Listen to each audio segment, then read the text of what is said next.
Okay, we are streaming and we are live.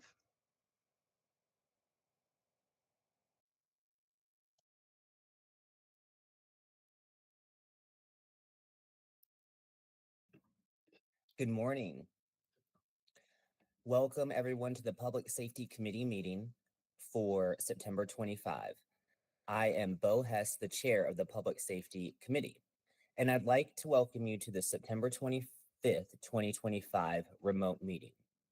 All council committee members and staff are participating virtually.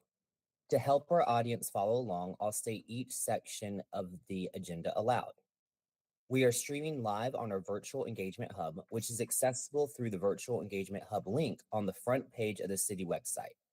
We also have an option for the public to listen live by phone by calling 855-925-2801, meeting code 11543. For those of you out there with us today, welcome. For today's meeting, we have the option for people to call in and comment live during the meeting. To call in and comment live, use the same number, 855-925-2801, meeting code 11543. Your phone will be muted and you will hear the meeting live. At this point, speakers will need to push *3 to enter the speaker queue. I will now introduce all the committee members and staff who are participating virtually. Council and staff, as I call your name, please say a quick hello. Vice Mayor Antoinette Mosley. Good morning. Council Member Shanika Smith. Good morning. City Manager Deborah Campbell. Good morning. City Attorney Brad Branham. Good morning, everyone. Fire Chief Mike Case. Good morning. Assistant City Manager Ben Woody. Good morning. Good morning. Assistant City Manager Jade Dundas. Good morning, everyone. Fire Captain Ross Parkinson. Good morning. And Asheville Fire Department Community Responder Program Manager Hillary Jones.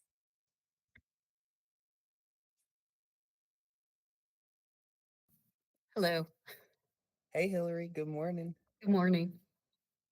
Council, at this time, we'll move to our first item on the agenda today, which is the approval of the minutes from July 31st, 2025 meeting. Is there a motion to approve? I move to approve the minutes. Second. Vice Mayor Mosley moved to approve the minutes, and Councilmember Shanika Smith second. And we will do a roll call vote since this is a virtual meeting. Vice Mayor Antoinette Mosley. Aye. Councilmember Shanika Smith. Aye. And myself, aye.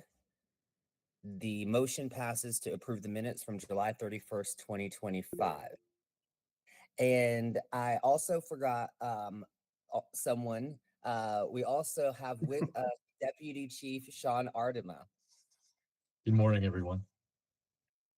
Good morning. And City Manager Deborah Campbell. I was just going to ask you to acknowledge Deputy Chief Ardema. Thank you. And my Appreciate that. apologies for that, Deputy Chief.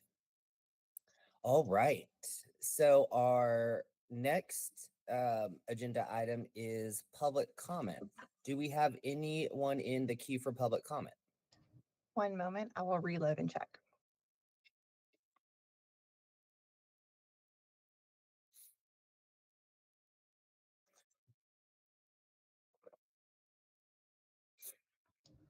No, we do not. Okay.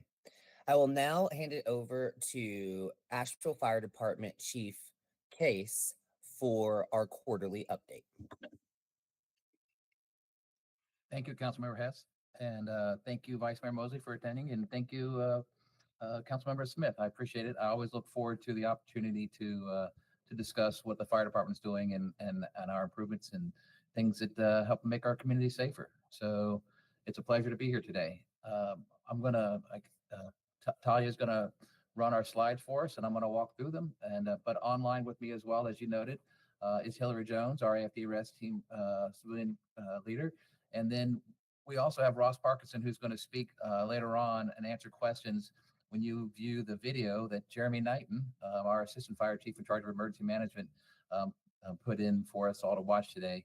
He is actually down in Florida. His son graduated from a big school in the Navy, and he's down there at his graduation to attend that. So he did this ahead of time for us, so we would have that. So with that said, I'll go to the next slide. These are our key takeaways today. We're going to talk a little bit about the AFD call statistics and show how they've done a slight increase over last year, and show where the busier parts of town are, with the central business district obviously having the most calls for service, and medical responses being our largest request for service. Our second key takeaway is that our AFD resource engagement support team continues to make a very positive impact on both the central business district and West Asheville, despite staffing shortages that they're experiencing. Three, the plan to increase the level of pre-hospital care our responders provide to our community, and to make this level of care available on all AFD fire trucks is moving forward, albeit a slightly behind schedule. And we'll talk about that in depth. The fourth shift implementation plan, as approved by council last July, is underway, with the requisite promotions occurring and the balancing of the shifts to enable shifts to be built out when additional FTEs as council approves and subsequent budgets occurs. And then, of course, the Helene EOP and COOP Emergency Operations Plan and Continuity of Operations After Actions Report is complete. And we have established a work plan that's been initiated already to ensure identified gaps are addressed and recognize the best practices that we did during the storm. So we'll talk about all those today. So I'm looking forward to that. Next slide, please. So first, we'll just get the some statistics out of the way and talk about our response numbers and all that running through 2025. Next slide, please. So if you look at this kind of talks about our response statistics throughout the year so far for the first half of the year, from January through the end of June. And you can see, relatively speaking, which our busier fire stations are as the first half of the year. So obviously Fire Station 1, which is right down here, downtown across from Pack Square, has been our busiest fire station, almost doubling the volume of the other fire stations in the city. And then our slowest fire station is Fire Station 12, all the way out in the Hall Creek. So no surprises here in our volume of service call delivery for the community. But this is a good look at total calls for the year so far. Up through the end of June was 11,373 calls for service. Next slide, please. So this kind of takes those 11,300 plus runs or so and tells you a good picture of what they mostly consist of.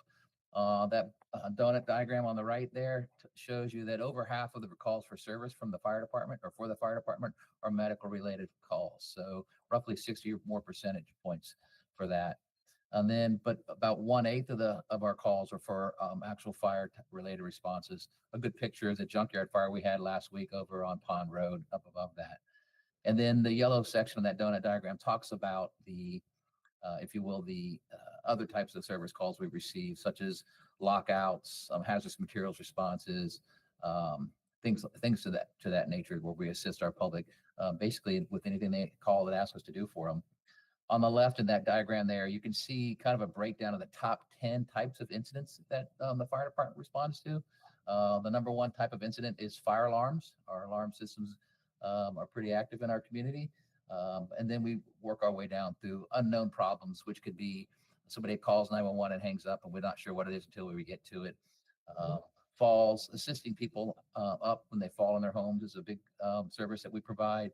And then all the way down to chest pain service of any type of sick person. So those are our numbers for that. So that if you had, when we categorize our calls through our incident reporting system, those are the top 10 calls for service there. Next slide. This is kind of this diagram here, if you look at it, on the left is where our fire responses are. So when you look at that, the dots that are in there are a good indication of where our actual fire-related responses are. That 15% of our calls that we talked about. And the good thing about this diagram is you can look at it and kind of see where the heaviest concentration of dots are, and most of them are downtown, right in the central business district. And that's because a lot of our alarm systems are there, and you saw how our alarms, fire alarms, were our number one call for service. So a lot of that is there. But then if you look to the right, that map of the city, the blue dots represent our medical runs. So you can see, again, a high concentration downtown, but also in West Asheville, we have a pretty good concentration of medical responses there. And in the far south, we're starting to see more and more responses occur for medical related calls down there as well. So 3 major areas of concentration there. Next slide, please. So if you take fire and EMS calls and put them all together and make it into a heat map, on your left will show you very easily where most of our activities occurring. And again, it's a central business district, which is no surprise with as many people as we have visiting our downtown communities. But you can also see again in West Asheville, some of the heat map heating up there. And again, in South Asheville, as we showed before with our medical runs, and getting busier down there as well. The map on the right indicates our travel times, how long it takes us to get from the station to where the calls are. This is important. We do these statistics on a very regular basis as part of our accreditation. We need to be able to show where in our community we need to improve our response time. So this shows that big chunk of red in the middle is a Biltmore Estate. It will always be red. There's only 1 or 2 ways to get in there, and it takes us a long time to get around on that estate once we get inside there. So unless we put a fire station in the middle of the Biltmore Estate, that's not going to change. But then you can see in South Asheville, all the way down to the south, that chunk of red down there is the airport. And even though we have Station 4 up there, it's about 8 to 10 to 12 minutes for us to get to that airport region. So we've been looking pretty heavily to improve our response times in that area. So some of these places that have red on the outskirts of the city, we are able to get help to our community quicker there because we have agreements with the surrounding fire departments that come into the city to assist us. So these colors only represent AFD units getting to that location. A separate chart would look at it if we added in outside departments as well. Any questions on that? Okay. Next slide, please. That was kind of our overview of our statistics and our run volume and the type of runs we go to, and also our times to get to our locations. With no questions there, I will move it over to the next slide, and that is our AFD REST team. And I'll turn it over to Hillary Jones to give council an update on that. Hi, everyone. I'm Hillary Jones, a program manager of the REST team, which stands for Resource Engagement Support Team. Next slide, please. So first and foremost, I just wanted to explain how the REST team fits into the city council priorities. We became an official program in July of the fiscal year of 2025, where we were enacting homeless strategies and reimagining public safety. Under homeless strategies, we were actually enacting 2 out of the 4 recommendations made by the National Alliance to End Homelessness. And just something I wanted to note is that we just made great strides with our encampment protocol, just streamlining and increasing collaboration with APD and sanitation, and most importantly, increasing efficacy of the folks we serve and then community members at large. And then for reimagining public safety, we were able to just secure the funding to make this program official, which was great. And then also diversifying the role of firefighters in the community. Next slide, please. And as for the 2026 fiscal year council priorities, I feel this can best be seen through our scope of work. Mainly focusing on people, housing stability, emergency relief, and support services. So here you see our scope of work to the right is all the good works we've done over the past year. And our 2 main scopes are to enhance public safety for all and provide direct crisis care. And then I'd like to note for enhancing public safety for all under that support gaps and services, a huge piece of what we did last year when Helene hit is who became the most vulnerable in the community changed. It was folks who didn't have oxygen, were literally running out of air, or somebody who was in a wheelchair on the 5th floor of an apartment building and didn't have food or water. So the rest team was able to pivot in that time and be a resource to those folks, making sure folks were getting their running around town, making sure folks were getting their oxygen, making sure folks on the 5th floor were getting food, water, that a nurse was coming to check their wounds if they had any, etc. So just to kind of see the versatility of the program as well. Next slide, please. And how the AFD rest team is staffed is there's 5 firefighters, one being the supervisor, Lieutenant TJ Fortenberry. And then we've got 4 firefighters who are doing the proactive shift outreach. And then I'm the program manager and and I'm a civilian, and I supervise 2 peer support specialists. And how the team works is there's 1 firefighter and 1 peer support specialist. They ride together in a rest vehicle and they provide proactive outreach 9 a.m. to 9 p.m. 7 days a week. Next slide, please. Right now, we are currently collaborating with other City of Asheville departments to increase safety and quality of life issues for sheltered and unsheltered folks in West Asheville.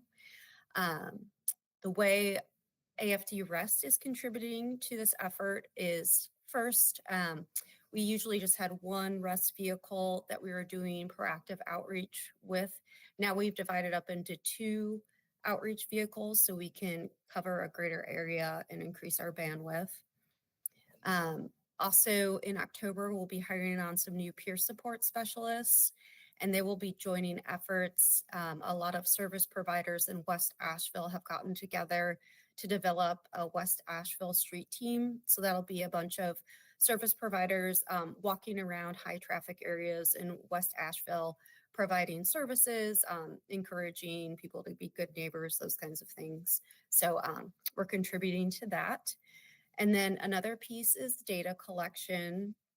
A big piece of what I do is all the incoming reports on the Asheville app regarding encampments or homeless concerns, issue concerns in the community come to me.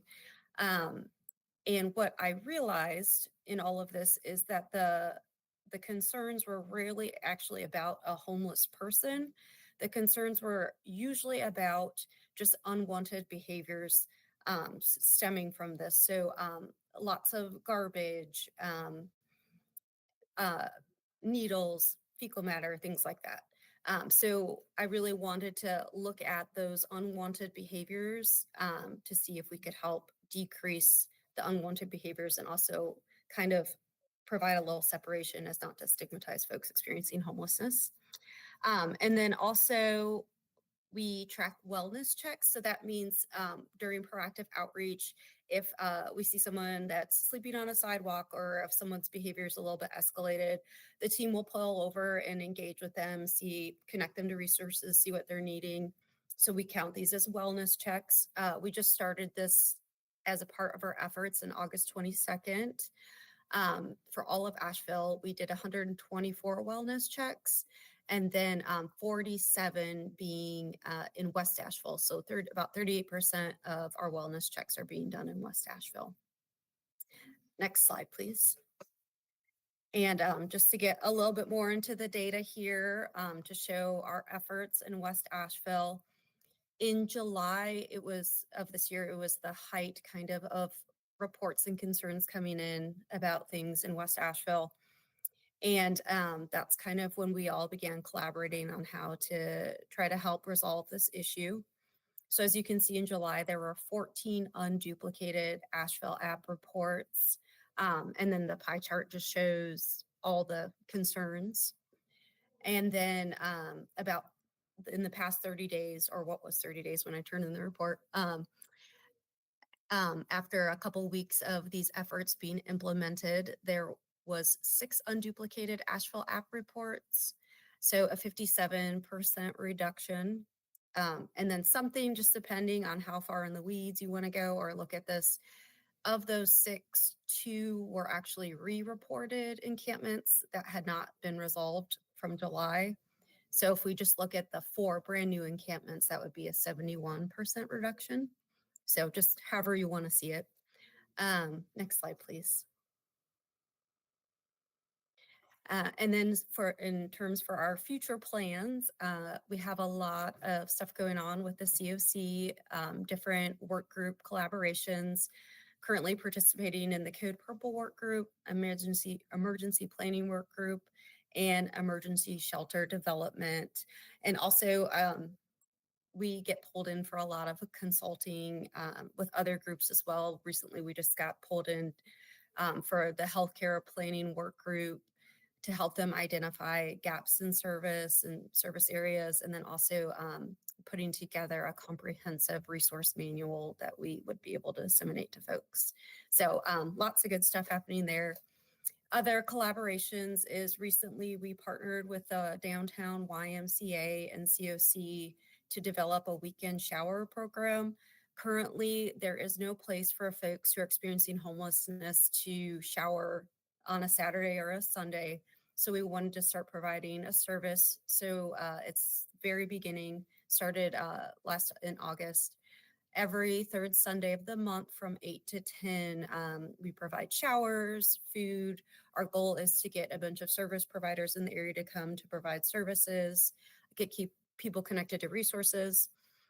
And then the hopes, if that becomes successful, is then increase the frequency. So shower and public health resources will be more available on weekends. And then just recently met with least of these. They provide a Saturday morning breakfast over at 24 Cumberland for folks who are unsheltered. And they just asked us to come table and offer and provide resources for folks. So our peer supports will start doing that just to increase peer support services on the weekend. Next slide, please.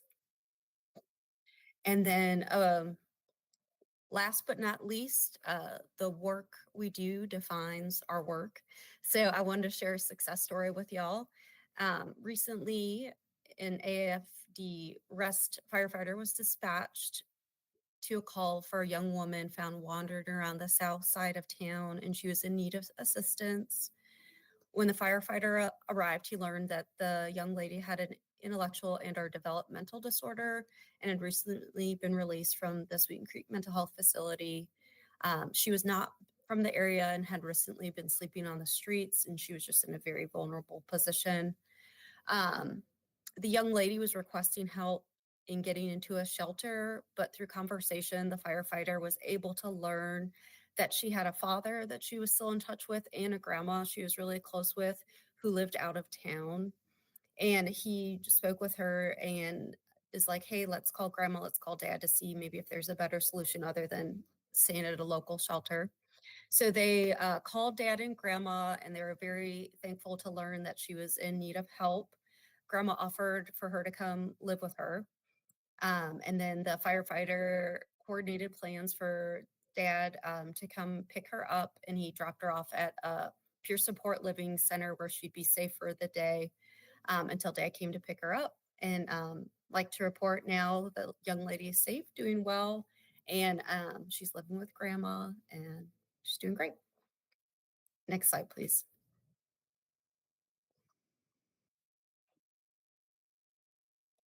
Any questions? It was great that you had the opportunity to share that story and the follow-up. Do you all usually follow up with your clients, and do you have data on your follow-up?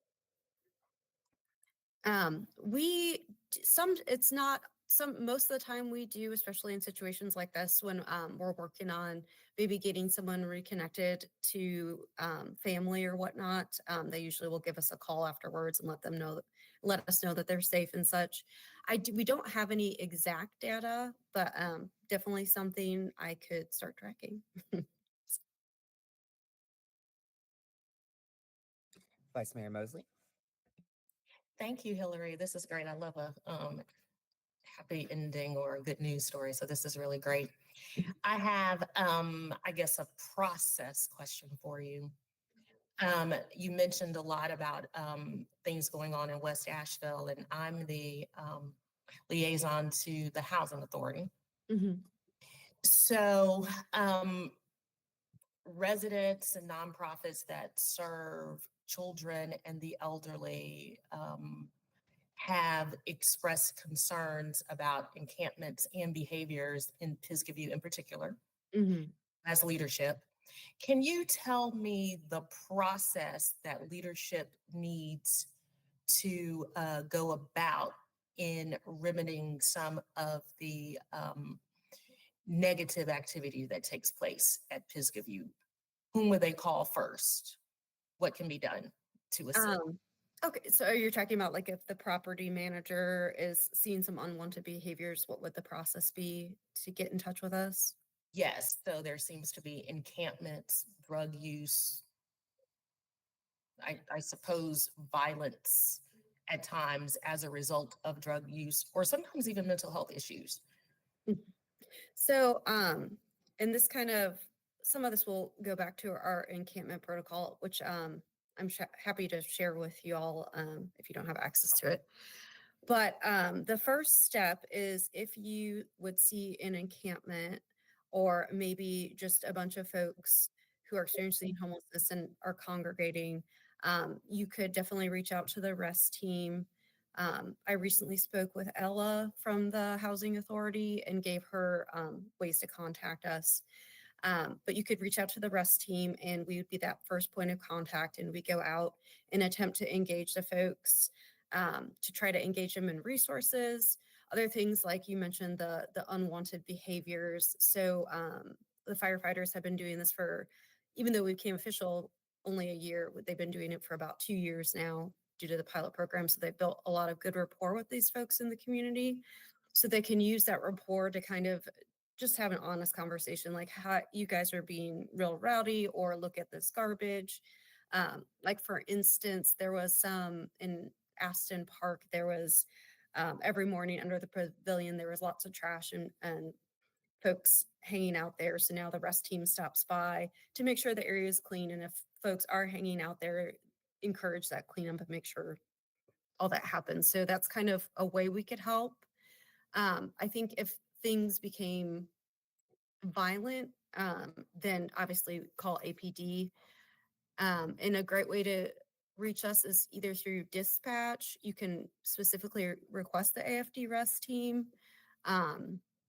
Also, the Asheville app, but that is a little bit of a slower process. I check it daily, but I don't work on the weekends. So, and then also the non-police emergency. And then I can also give you my information and Lieutenant Fortenberry's information as well. So this is great. I'm wondering, are all of the avenues you just mentioned available to individual residents, or would it need to come from management or HACA leadership in particular? If I'm sitting out and I notice someone Mhm. and I'm a renter, Mhm. are those avenues available to me as well? Yep. So for the renter, it would be dispatch.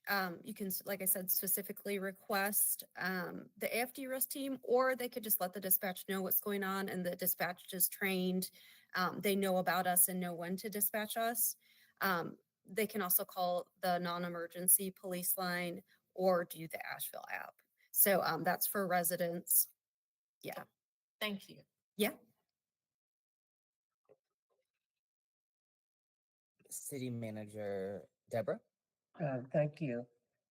I could hold this for last if you want me to, if you all want to continue to discuss.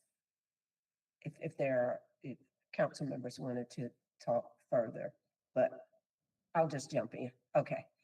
What I wanted to say was to actually come in and thank Councilmember Smith, who encouraged us to create this pilot initiative 3 years ago and said, you all can support the county because we need more proactive things happening rather than reacting all the time. And we had a presentation from, at the time, Chief Burnett, and we were saying, well, we're thinking about this kind of an approach and redefining firefighters' roles in our community, because what we were finding is that certain populations just reacted very differently from the type of uniform that people showed up in. So if you showed up in a fire uniform, people really thought, yeah, I may not get arrested. I may not, whatever. And it's not to say that our police officers were doing anything wrong. It was just the stigma, unfortunately, of that uniform. So now what we have done is created what we think is an extremely helpful, successful integration of both fire, police, and other partners in the community. And we are trying to be a lot more strategic in terms of how we respond. But I just wanted to give a shout out to Councilmember Smith for her support and her encouragement of this type of an initiative a couple of Thank years you, ago. Deborah. Speech. Later. Thank you, City Manager Deborah, and thank you, Councilmember Smith, for your leadership and for your vision. And I think we as a city, and certainly myself, look forward to supporting things like this. And thank you, Hillary, for that success story at the end. That is really helpful. And I've often said this in the CIT trainings and when training first responders, the fact that we have to train our fire department and our police officers to be social workers and mental health workers and therapists and all of these things is really indicative of the failure of the mental health care system to really step up to the plate in a lot of ways. And so I really thank so much you, Chief Case, Lieutenant Fortenberry, and all of the things that you guys are doing. And I'm not sure what's going on over at HCA at Sweeten Creek, but those are all things that should have been completed before that patient left that hospital. And I can speak to that because I was there for 10 and a half years. So I'm not sure what's going on over there, but that's why also it's so important to bring in our community partners and really make sure that we are holding people to the level of performance that we know that they can bring to our community. I also will say I had the absolute honor of doing ride-alongs with our REST team. And just like what Chief Case and Hillary, you were saying, they have built rapport with these folks. They know them by name. They know family. Um, they were just amazing. They took care of pets. I could not be more proud and pleased of our fire department. I do have one question though. What do you think is the biggest challenge that you guys are seeing or that you guys are facing out there right now in doing your work? I think the biggest challenge for us is a lot of the work we do. So there's not a lot of variable shelter and housing options. And I know definitely the COC is working on that and they're making great strides. So very exciting.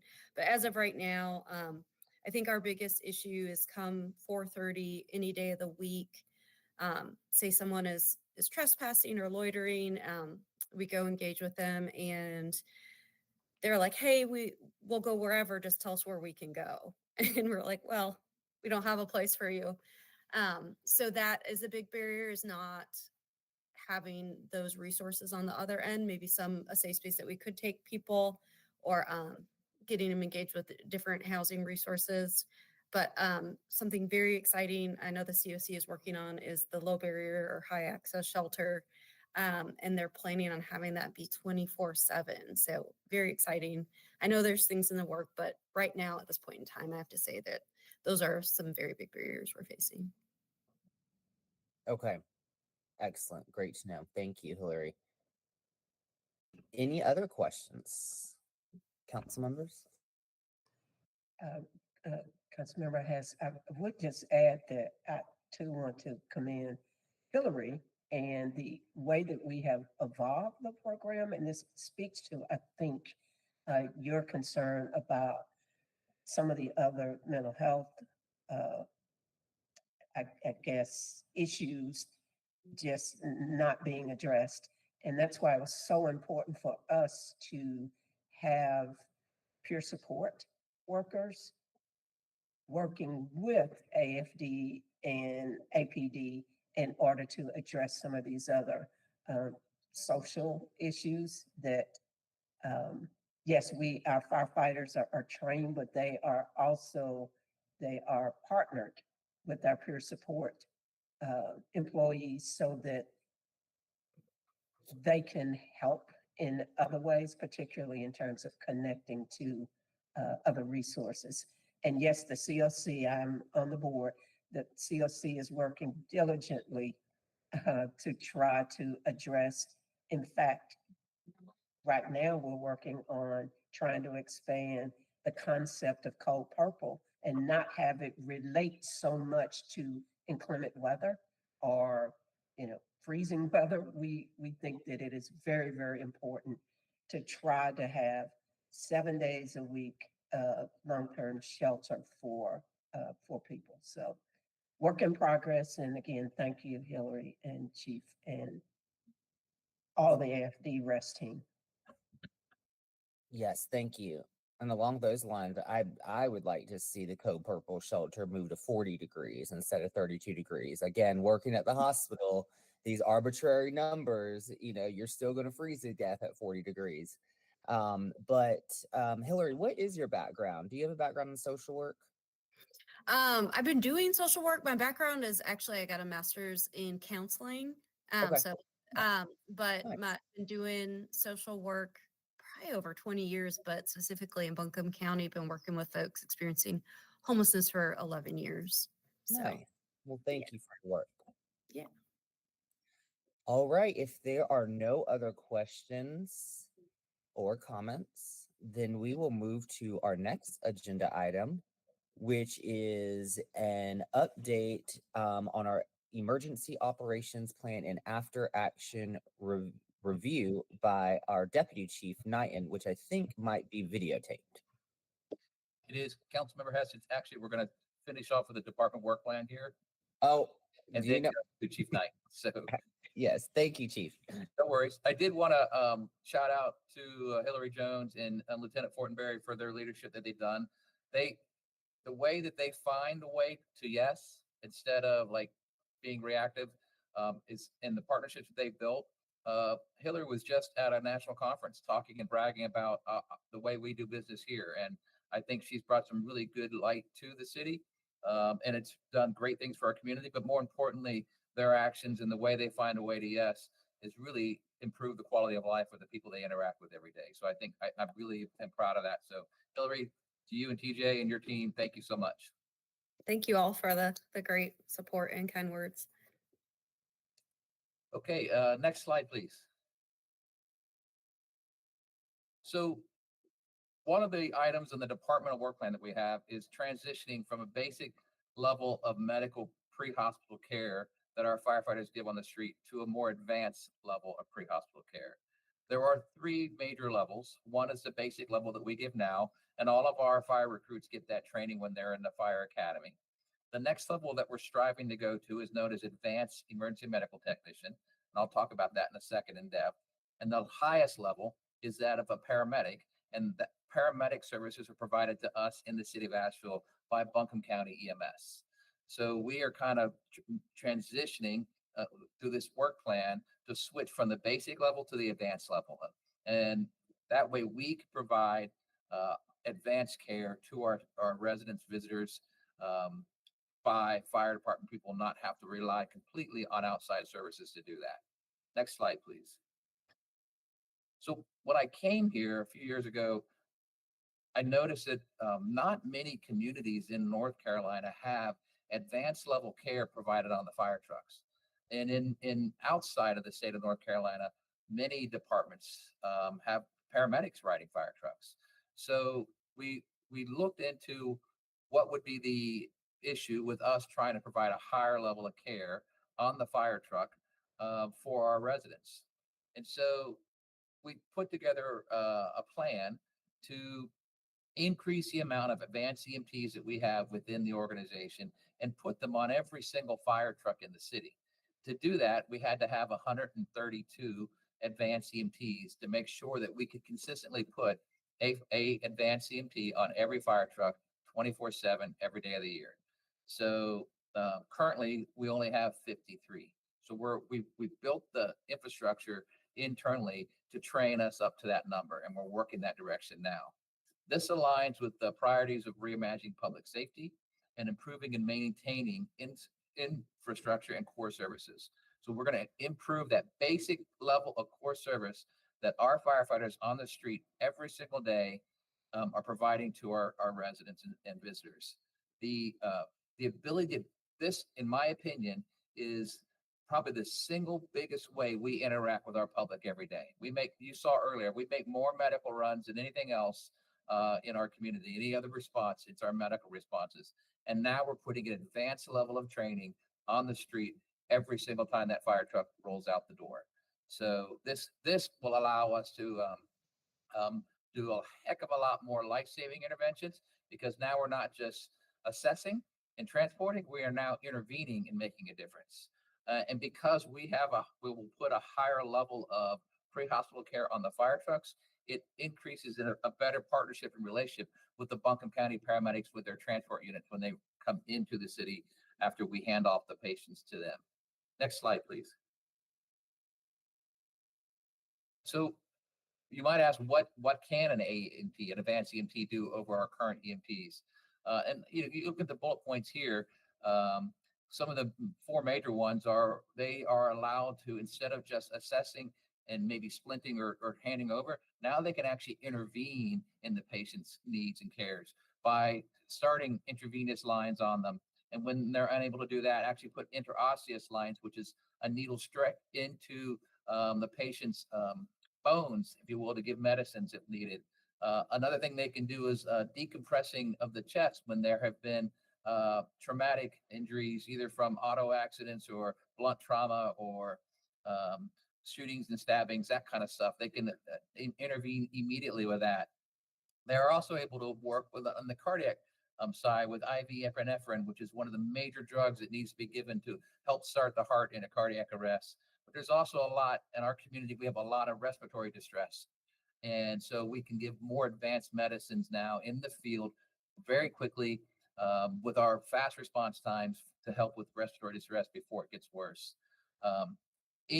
There is a ton of data out there that shows that this early performance and administration of these type of things has a dramatic increase in patient outcomes and life-threatening issues as a result of that. So I'm very proud that we're moving forward with this and having a positive effect with this. Next slide, please. So this kind of shows you the distribution right now. If you look on that map, the yellow areas currently have fire companies with advanced EMTs on them. So those communities have a fire company where there are sufficient number of people that are trained and the equipment necessary and the pharmacology necessary to deliver those services we talked about. What we're doing right now is in class right now, we have a class of EMTs, and when they graduate and pass their boards, the blue areas will be the next areas that we equip with advanced EMTs. And that will get us to about a third of what we need, a third to a half of what we need to complete the goal of having the entire city covered at every fire station on every fire truck. That will just leave the remaining gray areas. Some of those gray areas, the reason why we didn't address them, have Buncombe County EMS units inside of our fire stations. So while we aren't providing it, we chose not to put our resources into that station immediately because there's already paramedics and a transport unit in one or two of those stations. So, we're picking different areas based on the run type and volume to best correspond with the type of equipment and training our firefighters would have. So again, this slide, yellow, it exists now. Blue is where we're moving to by the hopefully by the end of the year, and then next year we would complete and work through the gray areas. In the key takeaways, we talked a little bit about how this plan got delayed slightly as we added that fourth shift. that also added to the numbers of paramedics, or I'm sorry, advanced EMTs that we had to train to put on those shifts. So that slowed us down, not in a negative way, but it did slow us down a little bit. And we had to extend our time period by about 6 months for the overall goal to be accomplished. And again, the goal is to have this accomplished by the end of the next calendar year is the goal. Next slide, please. Any questions on that program?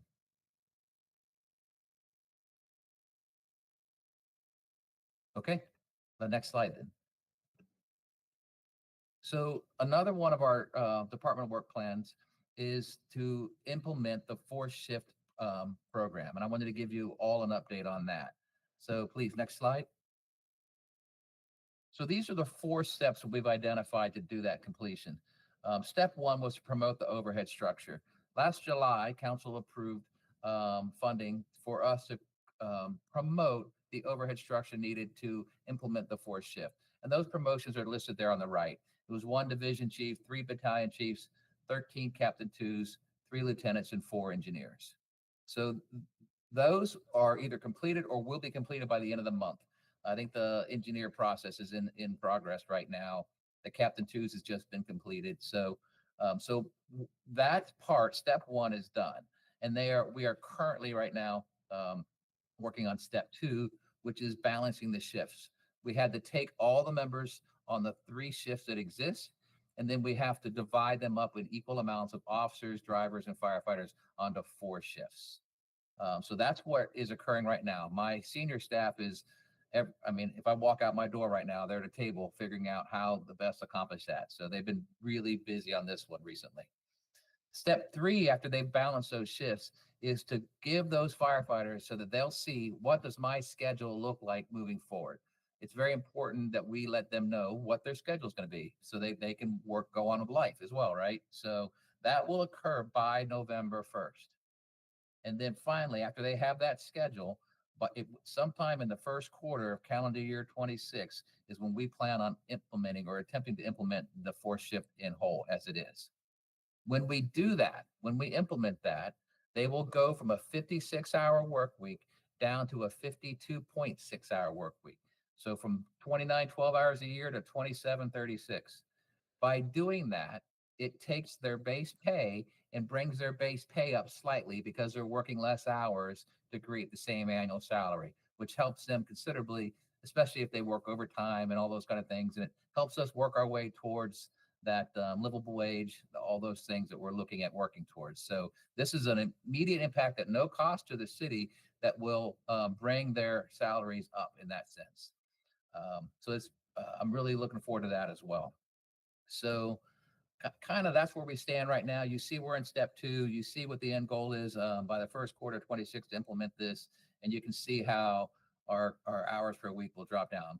The end goal, a fully implemented 4th shift, brings them down from their current 56-hour week to a 42-hour work week. So that would be the end goal for them. Any questions on the 4th shift? Next slide. All right. If there's no questions, we'll go to the Helene EOP Emergency Operation Plan and COOP After Action Report. Chief, I just want to say I'd actually really like both of these initiatives. That first one was really awesome in moving our firemen and the whole fire team into a more advanced EMT. That's really great work. And also the 4th shift, man, I just love that. And you're right, that is a sudden increase into, for their base hourly pay. So thank you for being open and seeing it through. Really awesome. Thank you, Councilmember Hess. And what I like about it too, when you start taking time off of how many hours a week they work, that's time that they're with their family. That's time that they're able to go to their kids' games, go to school events with them. And that's time that brings out health and wellness of our firefighters too. So there's so many long range effects to decreasing those hours for them. So thank you for those comments. All right, the Helene EOP slide. Talia, if you could bring that up. And then what we have here, this is the video that Chief Jeremy Knighton put together before he left to see his son graduate. And we have online with us Captain Ross Parkinson, who is part of Chief Knighton's staff. And so when we watch this video, there are places where we can naturally pause. So Talia, if when he says pause, if you could stop there, and then Captain Parkinson can answer any questions that they might have up to that point. And then we'll go through and continue like that towards the end there. So if you would, let's go ahead and start it and go full screen with it. Good morning, Vice Mayor, members of council. Thank you for this opportunity to go and talk about Tropical Storm Helene EOP after action review and report. My name is Jeremy Knighton. I'm Assistant Fire Chief, Chief of Emergency Man.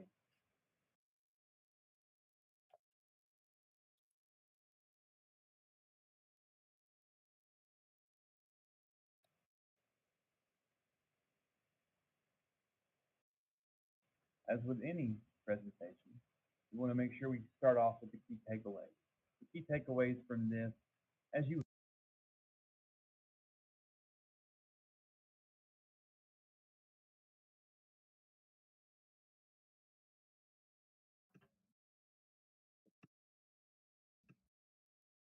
Talia, I don't know if it's playing, but I don't think we can hear anything.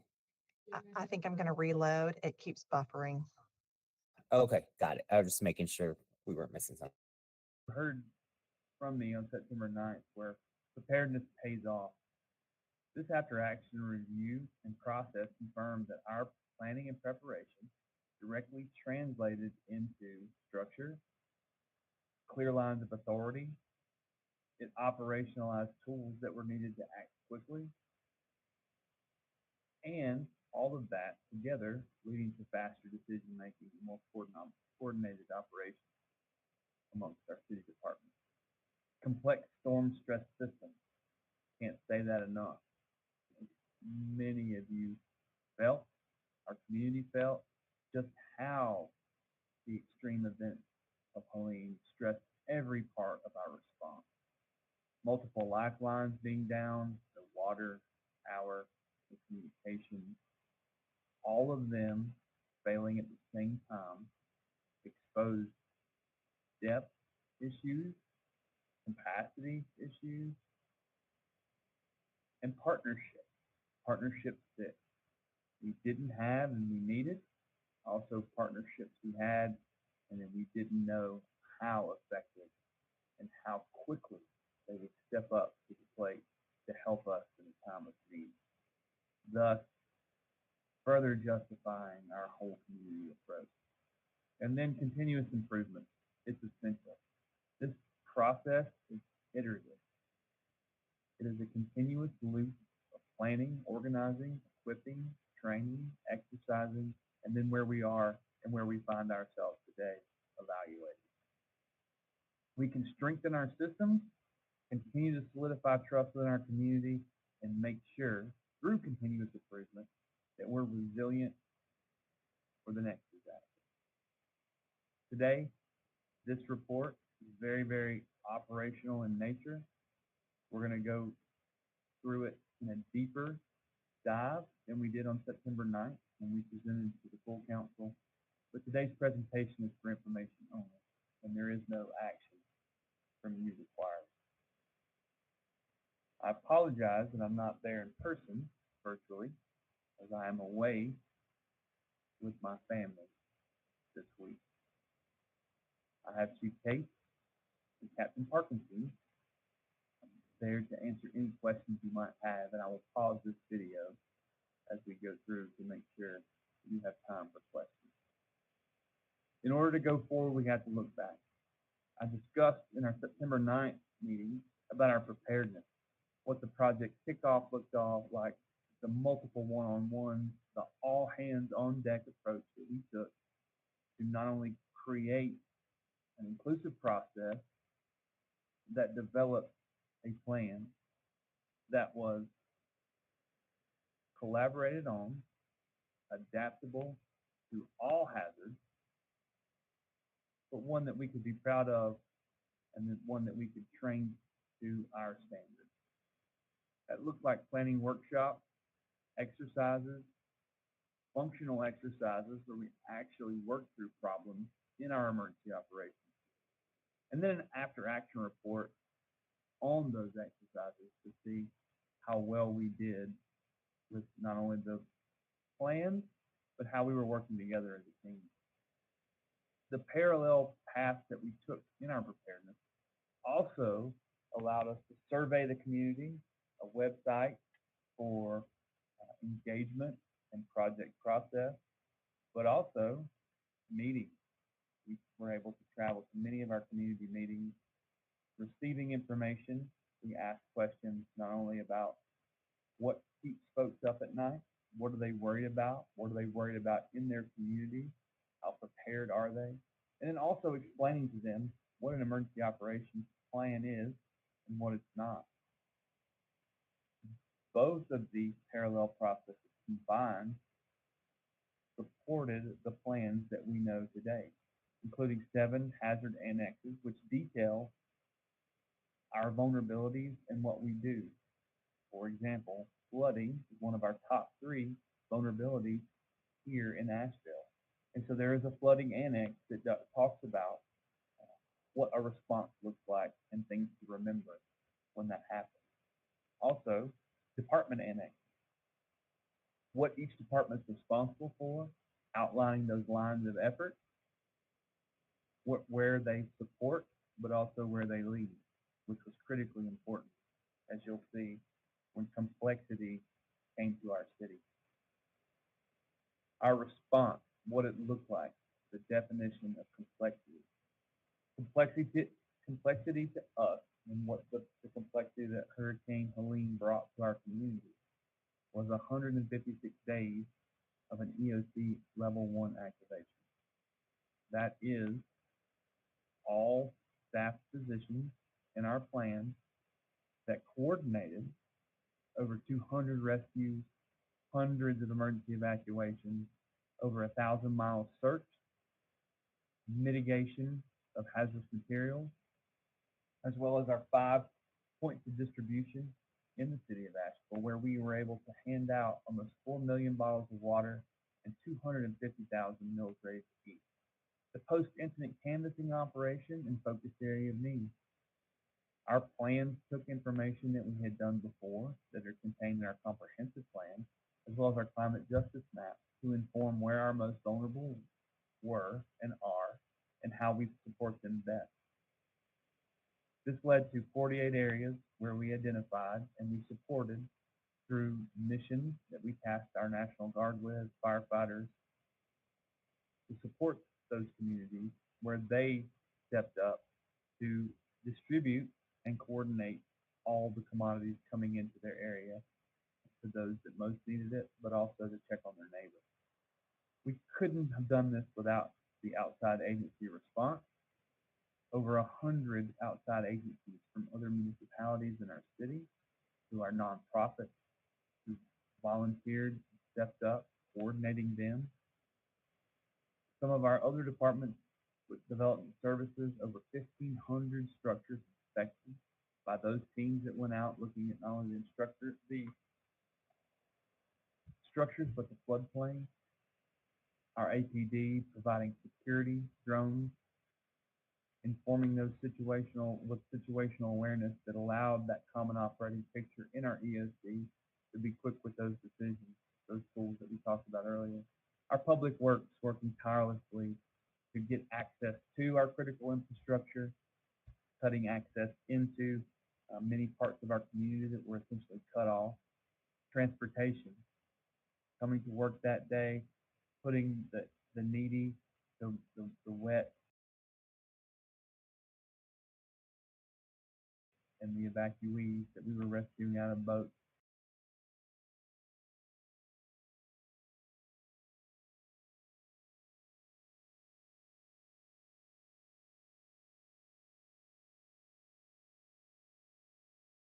In those buses and transporting them to a safe place.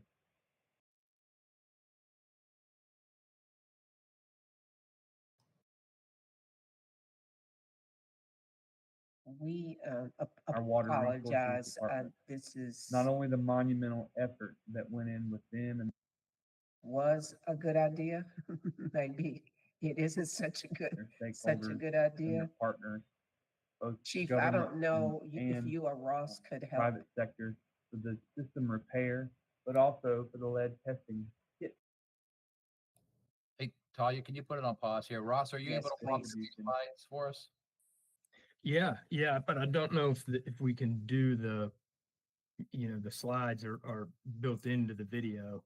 But maybe this is a good time while it's rebooting to answer any questions anybody may have. Why don't we speed it, maybe speed the video up a little bit? that was the half institutional logic. This was truly an unprecedented event. I'm going to stop here. Okay, he's stopped. Hey, Talia, let's just speed it up to In case go to any each slide and questions stop and let Ross we go can through answer. that slide. I'm sorry, what were the instructions? We'll stop at each slide on there and we'll let Ross go through the slide. Okay. And if there's questions now, this is a spot that we put in, so please feel free. I can certainly do my best to answer any questions anybody's got. If not, then we'll just continue, Tali. If that works for you, we can go through each slide, maybe just pausing here for a second. So in this slide, the scope of the after action review in this report is really based on the emergency operations plan. So we've done and are doing more after action reviews of both the fire operations side of it, the special operations side of it, but really this report that we've got is based on the emergency operations plan citywide, and how we did based on this plan that we came up with, holding ourselves to the standards that we created. I apologize for that. Fire trucks are always so noisy. And how did we do with the plan that we came up with? So if you'll just skip to the next slide, I think. There you go. So the report is based on direct feedback from interviews, surveys, and then also review of all of our documentation. So for those interviews, the third-party company that built our EOP for us conducted interviews of our Emergency Operations Center command and general staff and all the department directors that were participating in that Emergency Operations Center or in their own department operations centers. Surveys, so we had both internal and external surveys to our internal staff and our external stakeholders, elected officials, and then the review of the documentation. I've spent essentially the better part of the past year compiling anything related to Hurricane Helene response and all of the other documentation that's provided, whether internally or externally. And we can go to the next slide now, please.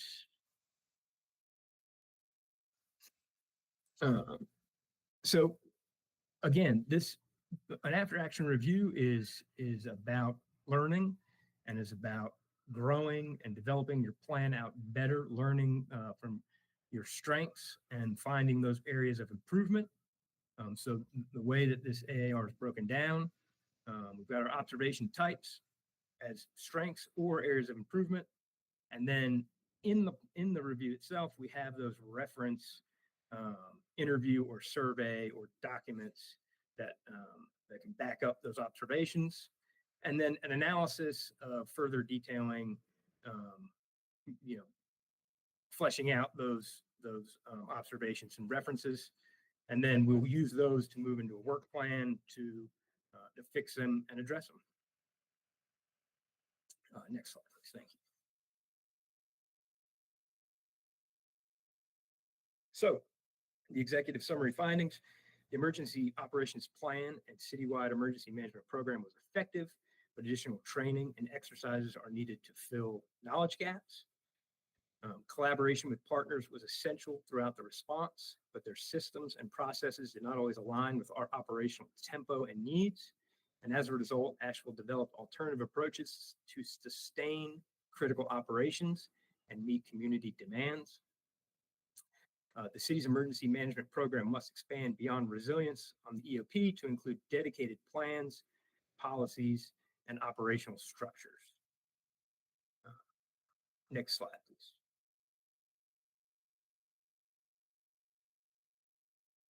So the categories in our summary of findings include volunteer management, donations management, sheltering and mass care, business coordination, debris management, department operations centers, recovery, public information and crisis communication, personnel support, county coordination, resource management, and finance and administration.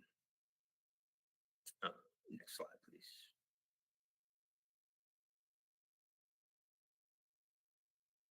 Okay, so in the preparedness part of this report, our strengths are the EOP, Emergency Operations Plan, and the COOP, the Continuity of Operations Plan worked. Continuity was maintained. The Strategic Leadership Group identified unified direction.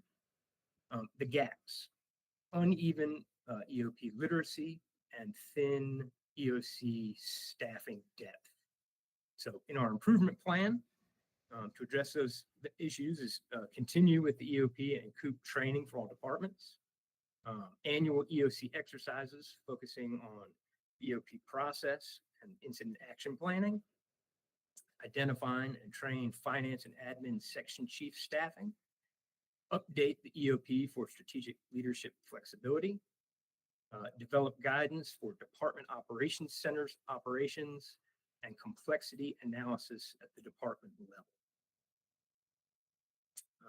Next slide,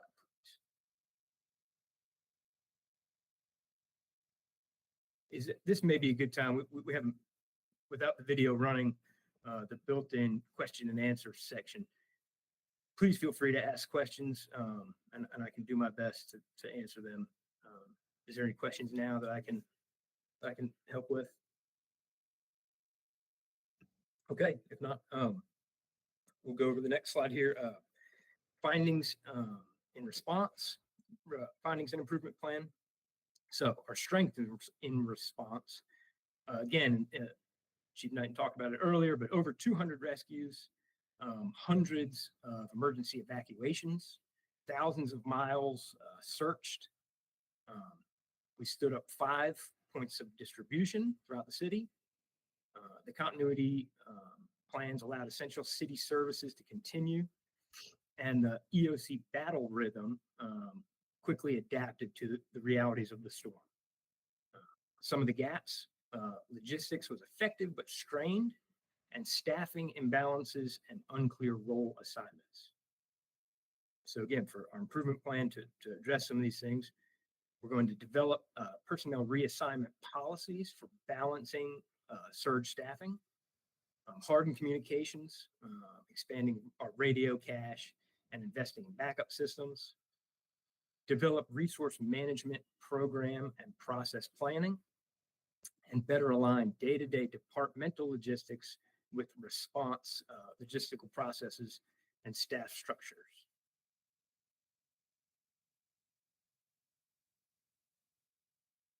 Any questions about that? Nice to tell you. Okay, our stakeholders findings. Over 100 outside agencies engaged. I think that number is actually much higher once you really, we've gone through recently and looked at all of the outside partners, and it's more like the hundreds of outside partners. But nonprofits, private sector, all of these groups were critical to our operations, as many of y'all know. Some of the gaps, though, uneven community partner information flow, regional and state resource processes overwhelmed, which caused delays, and county coordination gaps limited city resources. So our improvement plan, train staff and equip liaison officers. That was one of the bigger gaps we identified was not having specific liaison officer roles filled. Formalize a process to escalate unmet resource requests. Create a city-county task force on coordination, best practices, and exercises. Develop joint expectations for resource support and situational awareness. And establish a standard business coordination model or concept, a business coordination center. We can go to the next slide. Any questions? Great, next slide. Communications. Strengths. Development and distribution of public one-pagers were identified as a best practice. The joint information center structure was effective, and local radio was an invaluable partner in disseminating information from the EOC. Some of the gaps, no rumor control or monitoring, unclear roles for staff. The Joint Information Center staff bench depth was limited, and the organization structure was limited, thus limiting some functions, including staffing a media monitoring role and a dedicated internal communications role.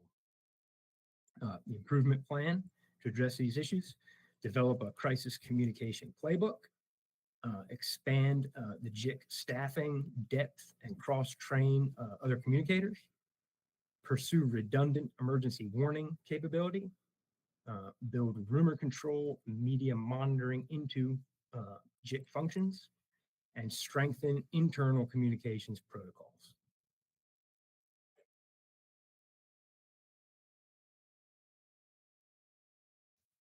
Great, thank you. And these are some of the common department findings. Communications and coordination challenges with department and field staff. Obviously, we had, as we all know, the communications were degraded, and although we did not lose our radio system, which is really critical, and we still need to increase those resources, especially amongst other departments. Confusion around what should and shouldn't be shared with personnel, and information silos between department operations and the EOC sections. Departments took on new roles and functions, which highlighted opportunities for additional planning. This includes sheltering, volunteer and donation management, the community care stations and the points of distribution, and responder feeding and lodging. We really, obviously we all understand the severity of this storm, but it really shows our resilience as a city, taking on these new roles and finding there were plenty of people doing jobs they never thought they would do, but coming together like that was really identified as one of our core strengths. Yeah, next slide, please. Next slide.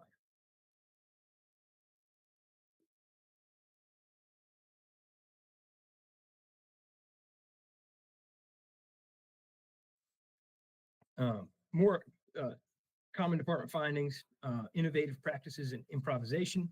Departments highlighted their innovation and adaptability through creating new tools, workflows, or roles to meet emergent needs, and manual workarounds should be formalized. So really taking all of this information, all of these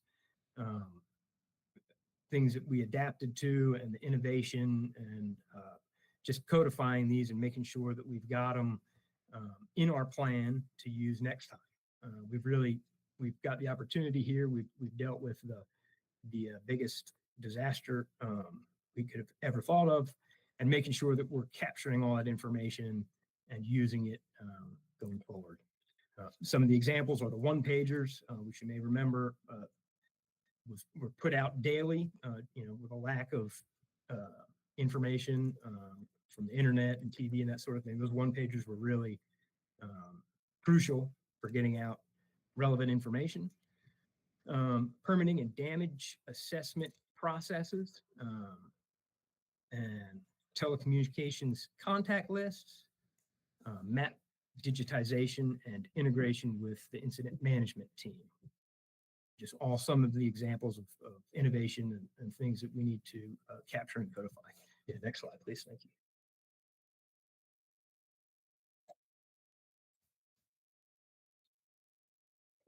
So just a review of the after action review in numbers.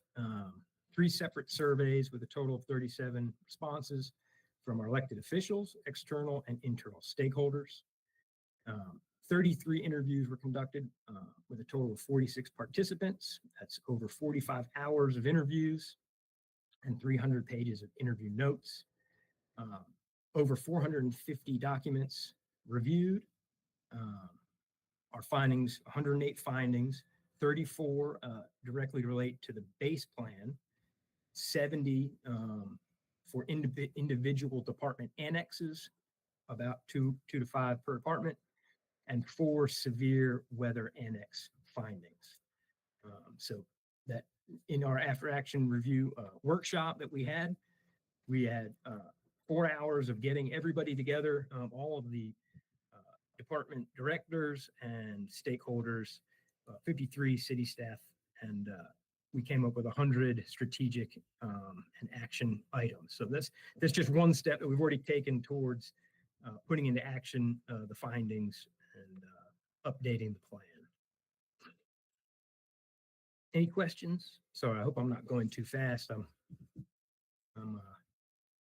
Chief Knight's much more eloquent. You're doing great. Thank you. So our after action meeting that I just spoke about was to review the report as a group, discuss the findings, and develop a citywide approach to implementing the improvements to the EOP and emergency management program as a whole. So we reviewed key findings. We refined those findings and recommendations, and then brainstorming approaches to the improvement plan items. So that was in our after action meeting. Yeah, next slide, please, Ty. Thank you.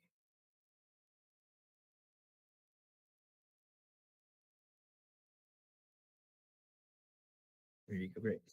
So our improvement planning, an example of what that's going to look like is our observation is, in this particular example, of resource management, developing a citywide resource management program is the corrective action. The possible participants, so we include all of the departments that might be helpful, might have information or be available to help figure out how we're going to move forward with those corrective actions, and then a time frame. What do we think is needs to happen immediately? What do we have some time to flesh out and really make sure we're doing it properly? So this is just an example of how we're going to go through all of those observations and corrective actions, and then collaborate and make sure that we're getting the best people, the best information, and updating our plan as best we can. Yeah, next slide, please. Thanks.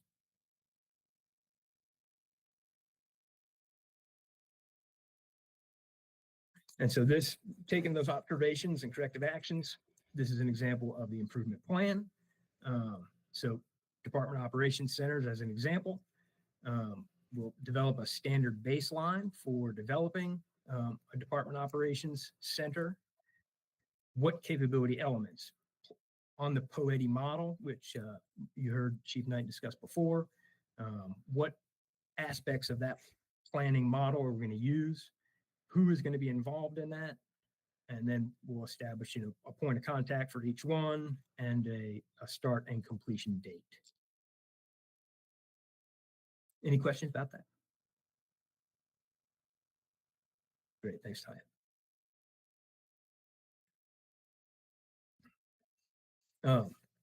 So in those corrections, we're going to apply the PACE modeling. This is a model that's used a lot in the communications side of things, but having a primary, alternate, a contingency, and emergency for not only communications, but staffing or resource allocation or anything that you can think of. What are we going to do? Obviously, the storm identified lots of issues that we all, I'm sure, wish we had a few steps in our planning model to work on. Obviously, we were down to the emergency level on a lot of things during the storm, but how do we codify these things and make sure that we've got steps to in our plan so we know what to do and how to work effectively and efficiently going forward. Yeah. And here and again, this is just some of the other things that you can apply the PACE modeling to, logistics. This slide, I'm sure everybody has seen more than a few times, but this is the I-40 mudslide that shut down I-40. So what's our plan? How are we getting logistical needs into the city when something like this happens, if it were to happen again? Next slide, please.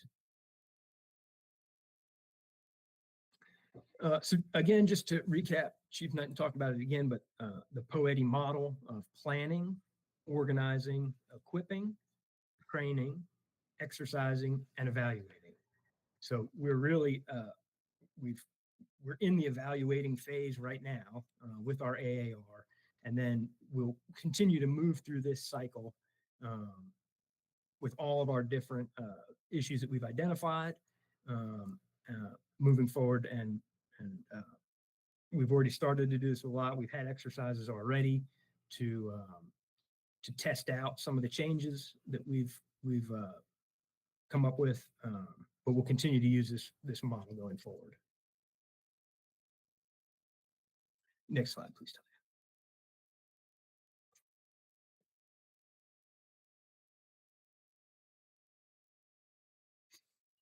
So this is, again, some of the things that we've already done. We're certainly not waiting. A lot of these issues we know we need to address, and we're going to address them as quickly as we can. And this is just so far this year, we've had a resource unit leader class that's to increase our bench depth for our incident management team and the emergency operations center. We've had a radio system contingency exercise in March, again, testing our systems out, making sure that they're going to continue to stay resilient. We've had an after-action review with the National Weather Service, which was an excellent way of looking at their systems and how we work with them. A statewide communications exercise similar to the one we did locally. The City of Asheville's All Hazards Planning Committee, we've already met to go over a lot of the things and talk about these issues. The Western North Carolina Wildfire Summit was held here. We've held an Incident Command Systems 300 class. That was a City of Asheville class, which we had great participation in. And I think we will probably wind up doing it again because it was super popular again to increase our bench depth and capabilities in the Emergency Operations Center. All Hazards Planning Committee tabletop, which I mentioned before. We had the weather and landslide workshop at UNCA with members of the weather and landslide community. Great information gleaned from them.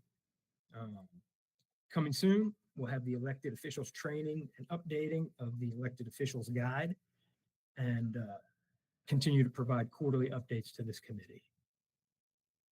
Any questions about any of that? Okay, just to sum it up, our key takeaways: preparedness pays off. Tropical Storm Helene proved the value of having a plan. The city's investment in the EOP and the Emergency Operations Center gave leaders and structure, authorities, and tools needed to act quickly. The AAR process confirmed that planning and preparation directly translates into faster decision-making and more coordinated operations. Complex storms stress the system. Helene showed how extreme events strain every part of the response. Multiple lifelines, water, power, communications failed at the same time, exposing where the city's depth, capacity, and partnerships must improve. Continuous improvement is essential. The AAR process is about learning and not blame. By applying the POETI model, Asheville can strengthen its systems, continue to solidify trust within the community, and ensure resilience for the next disaster. AAR operational report was presented to City Council September 9th. Today's presentation is for information only and no action is required. Any questions?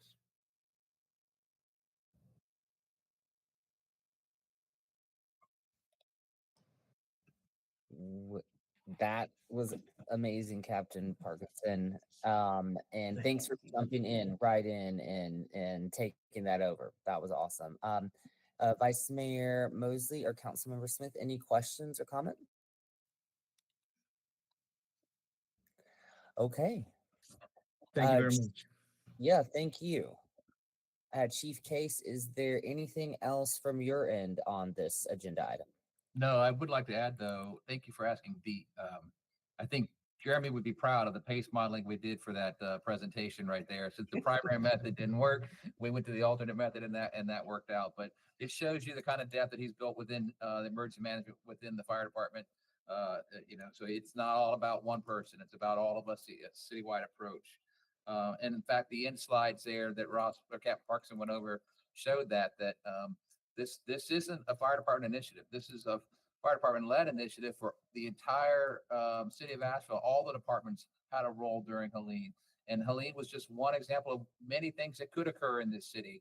Hopefully not. We could have wildfires. We could have any of those things. But this report will help better prepare us. And it involves us overseeing, but it involves every department having a role in our resilience. So Cap Parks was instrumental in putting that report together. And I just want this committee to know that we are working with all of our committees or all of our directors and all the departments within the city to improve our resilience. But also we are looking externally as well and working with our partners to see how we can support each other. So it's a big, massive undertaking, and I'm very proud of the work that Chief Knighton and Captain Parkinson have done to get us to this point. And I too just want to thank all that were involved in preparing this presentation, and it has been a lot of work, but in particular Ross for jumping in and being able to just have a seamless transition, and also for Talia for trying to get to the next slide, because I'm sure that was pretty difficult. So thank you all for your patience and your understanding with this presentation. We appreciate it. So No worries. Talia, can you go to our final slide there, the key takeaways? One moment. I think if we learned anything, while Talia's doing that, if we learned anything during Helene, the livelihood of our city is truly every department is involved in that. I was so proud to work with our public works, APD, our transportation folks, communications. Every single one of them had such an amazing role and made an impact. And it's almost as if everybody is a first responder in this community when you work for the city of Asheville. So I was very, very proud to be part of this organization. And it was from what every department did to help. So this is our last slide, our key takeaways. Again, you saw the AFD call statistics and how they have indicated a slight increase. I don't think we've synced up. Yeah. Go back to the original slide presentation earlier.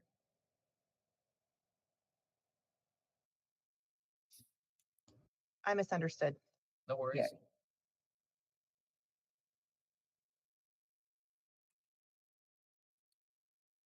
There it is. Great. Thank you, Talia. So yes, so our call statistics, they're slightly increased over last year. And you saw the Central Business District obviously has the most calls for service. and medical responses being our largest request for assistance. You saw Hillary's great presentation on the AFD Resource Engagement Support Team has continued to make very positive impact in both the Central Business District and West Asheville. And then you saw how our plan is to increase the level of pre-hospital care that our responders provide. That's moving forward. And again, I'm very proud of that initiative, and I think it's a big, big plus for this community. You saw where we stand on the 4th shift implementation plan as approved by City Council last July. It's underway, it's moving forward, and set to start the first quarter of calendar year 26. And then finally, you saw both Jeremy, Assistant Chief Knighton, and Captain Parkinson's presentation on where we stand for the EOP and the COOP after action. If anything, if there was any takeaway from that, it's that we are already working to make those improvements, and that there are already objectives given out to people to ensure that we can meet the plan moving forward. So with that, I'll leave it to questions and turn it back over. Any questions? All right. Well, thank you all. Thank you, Chief. Thank you. And we will move to our next agenda item, which, oh, wait, actually, I think that's it. Well, thank you, everyone. Thank you, Vice Mayor Mosley. Thank you, Councilmember Smith. Thank you to all the staff, Talia, City Manager Deborah. And I will see you all in our next committee meeting.